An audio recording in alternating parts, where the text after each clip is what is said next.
Shalom family, shalom frères et sœurs, shalom, c'est Small Levi. N'oubliez pas de mettre un j'aime sur la vidéo et n'oubliez pas de vous abonner à ma chaîne s'il vous plaît. Le massacre des Haïtiens de 1937. Savez-vous c'est quoi? Est-ce que vous en avez déjà entendu parler? Énormément de gens ne sont pas au courant de cette histoire et ne la connaissent pas, malheureusement. Je vais vous montrer une vidéo que j'ai trouvée qui est super intéressante, instructif et très éducatif. Pour ceux et celles qui ont des cœurs sensibles, désolé, mais cette histoire doit absolument se savoir. Alors, ce que je vais faire, c'est que je vais partager la vidéo avec vous et je reviens tout de suite. I'll be back.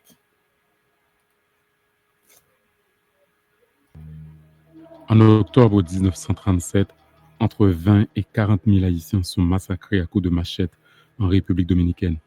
Ce génocide commandité par le dictateur Rafael Trujillo s'est déroulé pendant plusieurs jours le long de la frontière de Dajabón. Comment une telle horreur a-t-elle pu se produire sur l'île? Qu'est-ce qui l'a motivé? Et pourquoi le gouvernement haïtien de l'époque n'a pas levé le petit doigt?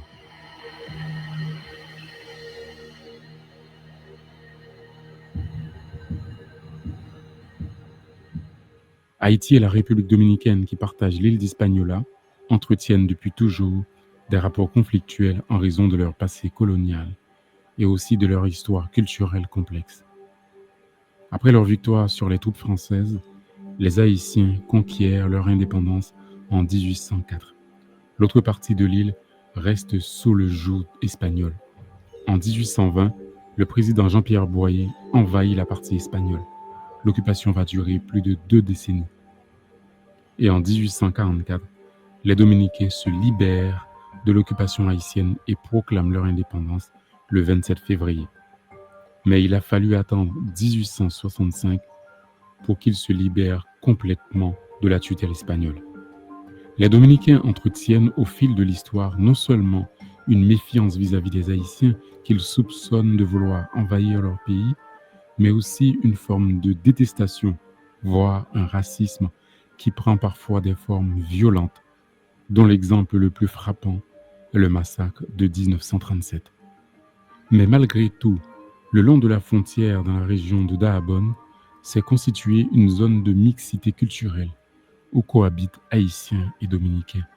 Et c'est autour de cette zone frontalière que va se dérouler le massacre au couteau, connu aussi sous le nom de massacre au persil. Vous allez comprendre pourquoi ce nom.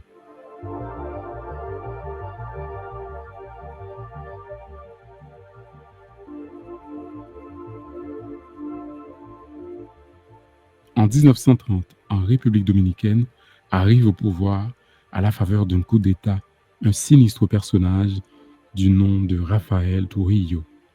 Narcissique et mégalomane, il fait construire des milliers de statues à son effigie. Ivre de nationalisme et d'idées racistes, il mène une politique ouvertement anti-haïtienne et limite drastiquement le nombre de travailleurs haïtiens dans l'industrie sucrière en imposant des quotas. Le comble de l'histoire, c'est que Trujillo lui-même a des origines haïtiennes par son arrière-grand-père maternel et il les a scrupuleusement cachées. Obnubilé par ses idées racistes, il promet de se débarrasser des Haïtiens en ordonnant de les exterminer afin d'épurer la nation dominicaine. Dans la nuit du 2 octobre 1937, les machettes s'activent, les couteaux s'aiguisent et les fusils sont chargés. Une foule fanatisée composée de militaires, de policiers et d'une partie de la population avance d'un pas décidé. Et le massacre peut commencer.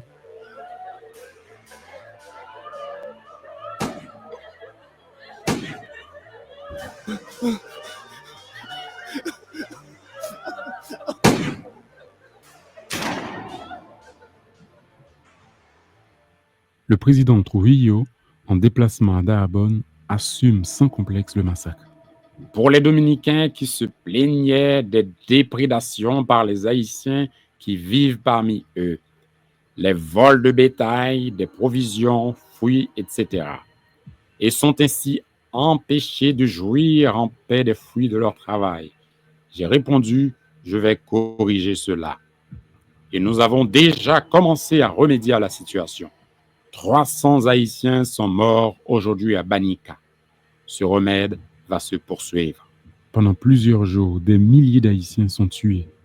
Et pour ne laisser aucune chance à leurs victimes, le 5 octobre 1937, les autorités dominicaines ferment le pont de la rivière d'Arabonne qui sépare Haïti et la République dominicaine afin d'empêcher que leurs victimes prennent la fuite. Encerclés par une foule en furie, des milliers d'Haïtiens sont décapités ou fusillés. Les armes utilisées par les Dominicains sont essentiellement des machettes, des gourdins et des fusils. Le massacre était clairement motivé par la question d'épuration ethnique, car la majorité des Haïtiens tués lors de cette semaine sanglante étaient nés en République dominicaine. Leur seul crime est qu'ils avaient la peau foncée et ne pouvaient pas prononcer correctement le mot perejil en espagnol qui veut dire persil en français. Les Dominicains faisaient prononcer ce mot à leurs victimes avant de les achever. Ce mot difficilement prononçable par les Haïtiens permettait de savoir qui était dominicain et qui était haïtien. Face à la condamnation internationale suite à ces événements sanglants, les autorités dominicaines essaient de se décharger de toute responsabilité et parlent de regrettables résultats d'un soulèvement spontané de paysans dominicains défendant leur bétail et leurs propriétés. Mais tous les faits montrent que le massacre a été planifié et orchestré par le gouvernement dominicain. D'ailleurs, le président Trujillo s'en félicitait dès le début des événements. Afin de détruire les preuves et fausser les statistiques sur le nombre réel des victimes, un grand nombre de cadavres sont brûlés, enterrés dans des fosses communes ou tout simplement jetés dans la rivière d'Arabonne. D'ailleurs, c'est à la suite de ce terrible drame que la rivière sera surnommée rivière massacre. Du côté haïtien, le gouvernement de Sténio Vincent s'est illustré par sa lâcheté et sa passivité. Son silence complice est vu comme un coup de couteau dans la plaie. Finalement, sous l'égide de l'OEA et de plusieurs pays du continent, le gouvernement haïtien négocie timidement une maigre compensation de 750 000 $ en signe de réparation pour les victimes. Mais seulement une partie de la somme a été versée. Quant à savoir si les victimes ont réellement été indemnisées, difficile d'avoir des informations concrètes sur le sujet. Les acteurs et commanditaires de ce crime de masse n'ont jamais été inquiétés. La plupart d'entre eux sont morts paisiblement de mort naturelle. Le dictateur Trujillo, quant à lui, devenu encombrant pour ses protecteurs américains, est assassiné en 1961 par des soldats dominicains. Aujourd'hui encore, les Haïtiens sont régulièrement victimes de crimes racistes en République dominicaine. En 2013, l'État dominicain modifie sa législation sur la loi du sol afin d'exclure de la citoyenneté dominicaine des milliers d'Haïtiens nés dans le pays. Malgré l'indignation internationale, cette loi discriminatoire entre quand même en vigueur, faisant de dizaines de milliers d'Haïtiens nés en République dominicaine et qui n'ont jamais connu Haïti des apatrides. Le massacre de 1937 est aujourd'hui marqué du sceau de l'oubli. Des deux côtés de la frontière, les gouvernements dominicains et haïtiens ont tourné la page, ont tourné le dos. Les uns se confortent dans le déni, les autres dans l'amnésie. Dans la région de Dahobon, où a eu lieu le drame, aucune stèle, aucun monument n'est dressé pour rappeler l'événement. Les souvenirs de ce terrible massacre meurent avec les dernières victimes.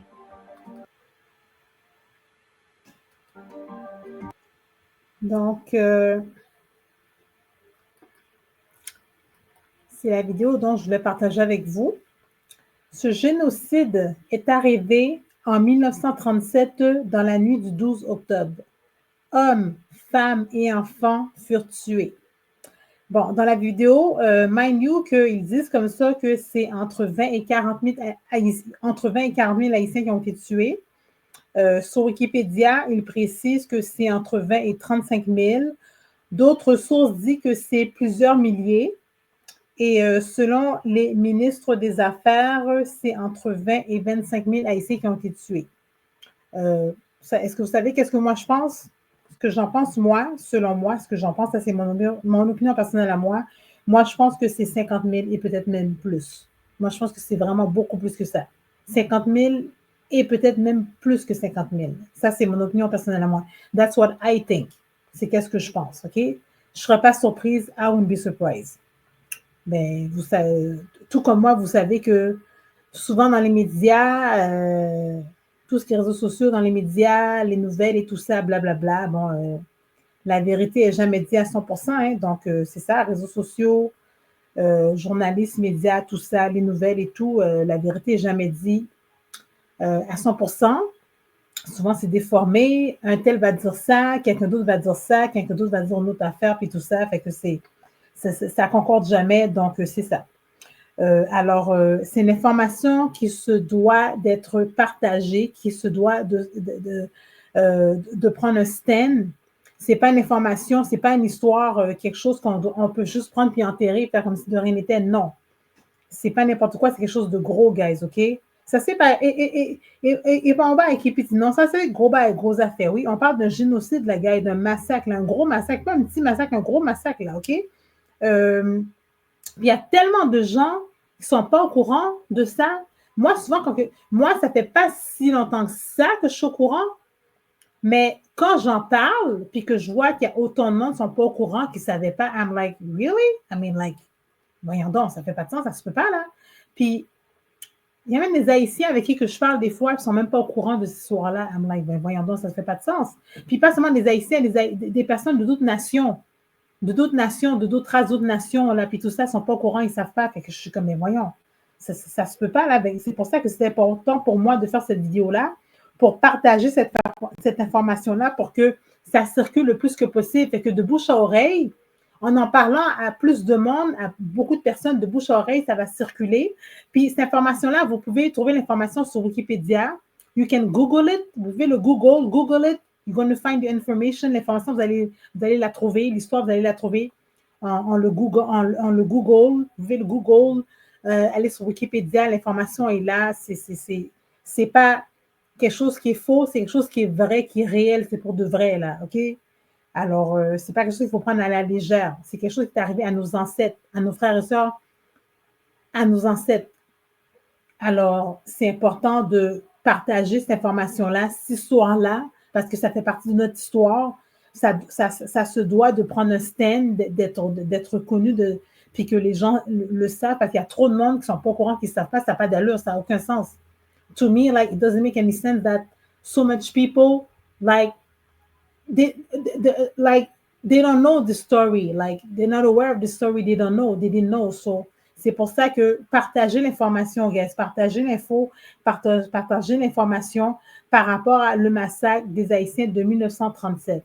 Alors là-dessus, je vais vous laisser, parce que je ne veux pas que une vidéo soit trop longue. N'oubliez pas de mettre un j'aime sur la vidéo et n'oubliez pas, s'il vous plaît, de vous abonner à ma chaîne. Shalom!